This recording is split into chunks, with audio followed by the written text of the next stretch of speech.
কয়টা বাজে কোনো খেয়াল খবর আছে? রাত 2টা পর্যন্ত হনি ঘরের মধ্যে পুডুর পুডুর করো, অথচ সকালবেলা উঠো 10টার পরে। যাও এখনই যাও, গিয়ে রান্না বান্না করো, আমি কিছু করতে পারুম না। কই যাও? গ্যাসে রানতে? আমার বাড়িতে বসে এইসব হইব না, গ্যাসে পুডুস পুডুস রান্না করবো। কাঠ আছে জুরি জুরি, যাও কাঠের চুলায় রান্না করো। আম্মা আমি যে কাঠের চুলায় রান্না করতে পারি না। কত সুন্দর ডগের কথা। জামাই বাড়িতে আইসো কি এইসব কনে লেগা? শ্বশুর বাড়ি হইলো কাম করে খাওয়ানোর জায়গা। তুমি আমার আম্মার কথায় কষ্ট পাও না? আম্মা কি এরমের? তুমি যাও গ্যাসই রান্না করো, আম্মা কিছু কইলে আমি কমু আনে। তোমার আম্মা আবার চিল্লে চেঁচামেচি করবো। আমার বোর কষ্ট হইবে, এটা তো হইতে পারে না। আম্মা কিছু কইলে আমি দেখবো, সমস্যা নাই, তুমি যাও। না দেখতেছি তুমি তো কথা কানে যাওয়ানের মাইয়া না। আম্মা আপনার ছেলেই কইছে এখানে রান্না করতে। আমার পোলার টাকাগুলো নষ্ট করানোর দান্দা আমার ছেলে কইছে না?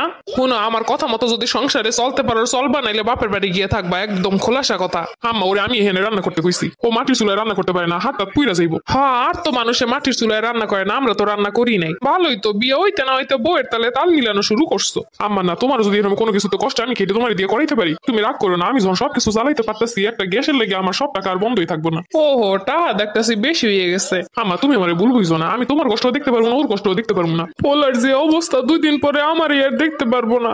এখনই বউ চুলায় রান্না করলে নাকি এর কষ্ট লাগে। ওর মা যে এত বছর কষ্ট করে চুলায় রান্না ওকে মানুষ করছে, এইটাও সহে দেখলো না। আসলে বিয়ের পরে ছেলেদের মায়েদের বুঝানো অনেক কষ্ট। কি কিছু বলবা? না, তোমার সাথে সাথে সাহায্য করে দিই, আজকে তো ছুটির দিন। যেই পোলারে 1 গ্লাস পানি ডেইলে খাইতে দেই না, এই পোলা এখন বল লগে রান্না করে কাজে সাহায্য করতে ইচ্ছে।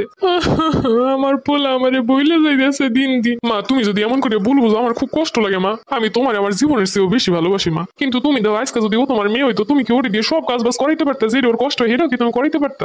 ঘরের বউরা যেই ধরনের কাম করে সেইগুলাই তোরে করতে কই না, বাইরের কাম করতে কই। ঠিক আছে মা, তুমি সেইগুলাই কও, কিন্তু ওর যেগুলো কষ্ট ও যেগুলো অভ্যস্ত না, সেইগুলো ওরে জোর করে করানোর কোনো মানি হয় আম্মা? ও তুই আমারে কইতে চাস তোর বউরে আমি কষ্ট করাই? থাক বাবা, তোর বউরে দিয়ে আর কোনো কাম করাবো না, সব কাম আমি করবো, আর তুই দেখবি তোর তাতে শান্তি লাগবো। ওরে আম্মা তুমি বুঝলাই না, তোমারে বুঝাই যা, তুমি সবসময় উল্টা বুঝো কেন?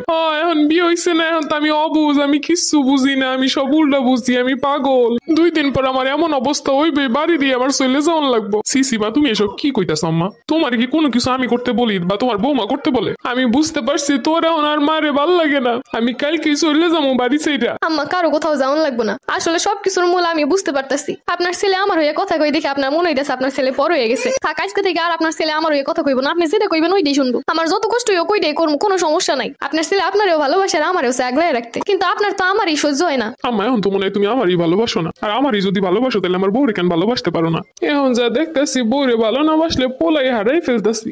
আচ্ছা শাশুড়ি কি এমনই হয়? ও তো আমার কোনো ক্ষতি করতেছে না, তাও কেন ওর সবকিছুতে আমার দোষ লাগে, খারাপ লাগে। ওরে কেন নিজের মেয়ের মতো ভালোবাসতে পারি না? ছেলে বড় হয়েছে, বিয়ে দিতে হইব, ওইটাই তো স্বাভাবিক, তাও কেন মানতে পারি না? আমার পোলাটাই তোমার আকাল সকাল ভালোবাসে, কিন্তু এখন কেন মনে আমার পোলাটা আমার কম ভালোবাসে? মা তুমি আমার কথায় কষ্ট পেও না। একটা জিনিস বুঝতে পারলাম, বিয়ের পরে ছেলেরা যেদিকে যায় ওই দিকেই ঝামেলা। বউরে সাপোর্ট না করলে বউ তারে বোঝে না, আর ফ্যামিলির পক্ষ না নিলে ফ্যামিলিও বোঝে না। বৌমা আমার ভুল হয়ে গেছে, আমারে ক্ষমা কইরা দাও। আমি আসলে সবসময় ঝামেলা তৈরি করতেছি। আজকে থেকে তোমার আমি নিজের মায়ের মতো আদর করবো, ভালোবাসবো, আমারে ক্ষমা কইরা দাও।